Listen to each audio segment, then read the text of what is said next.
My name's Cameron Hawkins. And I'm Tim Hopkins, and this is our working title, USM 101, The Graduation Pandemic. Our purpose, our goal for this short documentary is to demonstrate the skills that we have acquired throughout our time at USM in preparation to start careers in the media industry. Also, it's about how we persevered through the newfound complications that came with the novel coronavirus, as well as its effects on fellow students and the faculty at the university. To do this, we will have to separate the piece into two parts. The first part is going to be primarily self-interviews. It's going to involve questions on our favorite classes and things that we feel like need to be acknowledged. It's going to involve skills that we have learned in our fields and that will help us in our future jobs and how we applied those skills that we learned at USM to this documentary. The second part is going to be on COVID and how it's affected our senior project, as well as how it's affected the day-to-day life of students and faculty, because it's affected everybody in slightly different ways, and it's good to account for all of that. The interview is going to be an interview-based documentary with intermittent B-roll to elaborate on the things that we are talking about within the questions. It's going to involve interviews with professors, students, and ourselves. And the questions are going to consist of how the virus has affected the student-professor courses and how they are personally dealing with it. The self-interviews are going to be on what we have learned and how we are doing the project despite COVID. My job during this piece will be to film, edit, color correct, and finalize all visual media for the project.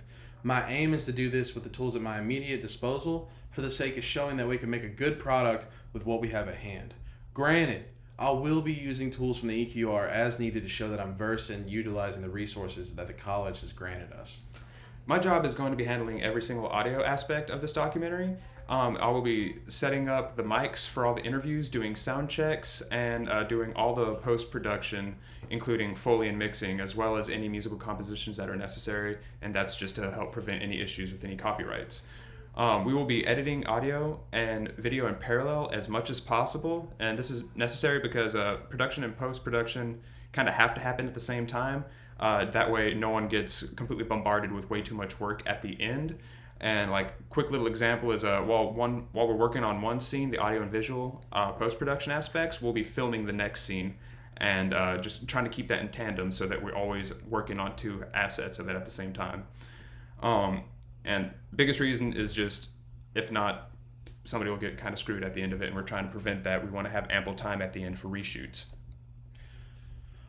Pre-production for the film aspect. I will be using the Canon SL2 and trying it against my Canon 70D to see which is better suited for field filming and interviews for my master shots specifically. I'll potentially be using the Lumix camera and the torpedo lights from the EQR, depending on what I need, because I have two box light kits, but I may need something to cast a different type of shadow. I may need to be able to balance it out better. So all that's going to be played as necessary. We're going to test all these things out before we get started so that I can schedule time and find out what dates I'll need the certain equipment. All scenes will be done as professionally as possible on my end of things. I'll be using call sheets, proper release documentation, shot grids, and shot treatments as necessary throughout the filming process. This is an example of that. This is a call sheet we started a few days ago, about a week ago, just to show that we're utilizing this properly. This is just the first 1 through 5 scenes of it, and it just gives us a general idea of how we're going to be using our documentation. I intend to do weekly and bi-weekly meetings with my sponsor to show what footage I've gathered and get advice on potential edits and corrections as needed throughout the phases, and I intend to do this all the way up until the piece's final edit. Another important thing is that all the areas that we'll be using will be scouted before the day of filming and will be accounted for, and have all video and audio aspects prepared at least 1 hour before actual filming begins on the day of. This is to go so that when the cameras are ready to roll, there's no reason they should be stopped. During the faculty interviews, we'll have stationary cameras with someone running a free-handed camera to get live shots for the sake of the immersion. We'll be doing the same with the scenes of the documentary where we interview ourselves. Pulling off a scene like this where you can clearly tell there's been some deep editing involved requires a certain amount of persuasion to keep the audience feeling neutral about what they're looking at. We feel that an active camera in the mix will make it feel more personal, allowing for the viewer to stay involved. We intend to film one scene a week for the sake of keeping the schedule, but we want to keep time for necessary reshoots when needed, as you'll see at the end when we show you our calendar. The B-roll will be throughout the show, changing seasons and how the world is responding in response to COVID. All post-production will be done through Adobe Premiere and After Effects. My color correction will be mostly done in DaVinci Resolve, and I'll be sure to take plenty of time. I believe we've accounted for 2 to 4 weeks of post, so that I can assess and review the final cut just to make sure everything is how we envisioned it when we got this project started. The audio pre-production is mostly going to be mic shootouts, just to figure out which ones I want to use specifically, hopefully to get with the least amount of post edits. And the scheduling will be the big bulk of that, just finding the exact times I need to go to the studio to mix on the monitors, because the majority of stuff I can do from home. For the audio production side, it's going to be, again, we're going to try to work a parallel weekly kind of basis. But for the interview sections, I'm going to be setting up the booms and doing sound checks, making sure that all the shotguns, the QTC pair, H6 and lavs are all getting audio, and making sure that I've got good levels on everything. And the biggest problem for this is most likely going to be the organization of the files. I'm going to be dating every day that we do this. It's going to have its own special folder. It's going to have the date as well as the scene that we are working on that day, just so I can keep every little piece individually sectioned, because there's going to be a lot of audio files that I'm working with within this project. Music will be developed as the project progresses, and where music is found to be necessary in the intro and outro, for sure. We have music already planned for there. The intro is already drafted, and the outro is just a concept at the moment. But the biggest part of audio production for sure is going to be the Foley. And that goes into the post-production. Majority of everything I'm going to be doing is just aligning audio to shots. There's going to be a lot of audio that I am working with, and so that's going to take the big bulk of my time. But on top of that, of course, just edits to the audio and mixing and mastering. And for the mixing and mastering, I'll be emailing Jose, Jared, and Jeff for their feedback, general or in-depth, just depending on what they feel like giving at the time, but it's all been previously approved, and they said they would do that for me. And the equipment I'm going to be working with is Logic Pro. That's just going to be for the music composition. I'll be using Pro Tools for all the mixing and Foley, all in 2448K resolution. I'm going to be needing a set of lav mics from EQR. I'll be using the Neumanns or the Vanguard V4 for narration. I'm doing that mic shootout tomorrow. The Earthworks QTC will be for all ambient sounds within the rooms to fill in gaps of audio so nothing ever feels dead. Chose those because they're omnidirectional, so it's really good for picking up room sounds. The set of shotgun mics, doing the shootout for that possibly tomorrow too, if not the week after. And Zoom H6 will be used probably to connect the QTC up to, so I can get the recordings for that, but it will also give me 2 other channels of audio for the ambience, so I have multiple to choose from. And of course I'll be using the studios upstairs, mostly just for using the monitors because I don't have a set, but for the most part all this can be done at home. For the film equipment and software, I'll be using Adobe Premiere Pro, Adobe After Effects, DaVinci Resolve, my Canon SL2, my Canon 70D, the Lumix cameras up in the EQR, and my light kit and the torpedo lights up in the EQR as well. For the dates, we're just going to leave them on the screen for a second while we talk about our articles. I picked 3 real quick. My first was the effect of background music on shark documentaries. Found this from EBSCO. This is specifically an article. They did many scientific studies with control groups on how music affected the individuals that watched documentaries and how the music changed their perception of the subject material.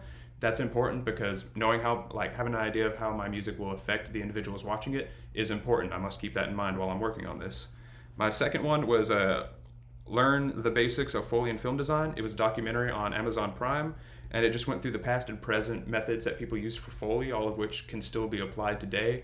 And I'll be pulling from a multitude of the things they've mentioned in there, specifically to get some work done because I was not able to get into the Foley class last semester. My third article was by a man named Javier Zoomer. It's tips and tricks for sound design. That's this man's job. All he does is sound design and Foley. And the entire document, it's about 20 to 30 just tips on how to better your workflow when working with these types of assets.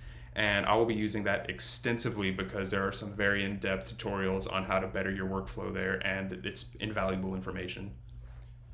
So this is the second half of our dates, and while you guys have time to look over those, I'd like to tell you about my articles. My first one was from Business Insider. It's about the rise of media production companies. And generally, what I got from that is it's important to have a product that people want. So have a portfolio already pre-designed. Be willing to work with people and have good relationships, and be able to, use methods that are popular. Use methods that get product well done. My second document was from Harvard Insider, I believe. No, it was Harvard Business or something like that. But it was generally how it's the reverse. It's how media production businesses fail, and generally it's kind of like the antithesis of my first document, which is most media production businesses fall because they won't cater to their clientele and they don't have good relationships with their business partners and their clientele, and they won't innovate. There's no room for innovation. They just want to keep doing the same thing over and over. And I found through my research in that article that it's always important to keep learning, and it's always important to adapt. Now, my third article was from a non-academic source. It was from I believe it was a New York media production business or something. They do online articles and such. And they were they gave an article about how to produce a video, like what steps it takes to make a video start to finish. And the only reason that one was very important to me is because it kind of culminated everything that I've learned, or all the key points I've learned at USM in terms of video, and it put it in one place, like sticking to timelines, how it's important to have everything categorized in dates, efficiency, knowing who's on your team, what they're supposed to do, staying in your lane and making sure your lane is as straight as it possibly can be, how all these things are vital from start to finish, because if one cog of the machine is weak, the whole machine falters. So it was really cool to see that a big business that's currently flourishing is using the tools that I've currently learned, or I've previously learned at USM. It's nice to see that the tools that have been given to me aren't just specific to USM students. They're being utilized all over the country, potentially all over the world. So that was really nice. Quick note, everything that we have past February 12th, every time you see rough cut or final cut, that's not just the scene itself, that includes all audio aspects as well. It would have been redundant to put audio and film on every single date. Just a quick clarification on that. Considering we'll be trying to work in tandem as much as possible, we figure it would be okay to generalize it as such. All right. I appreciate it. I hope you guys appreciate the effort that we put into this. We took your previous comments into consideration and tried to do our best with the time we were given. I appreciate your time. Yeah. Hope to hear back from you soon. Thank you very much.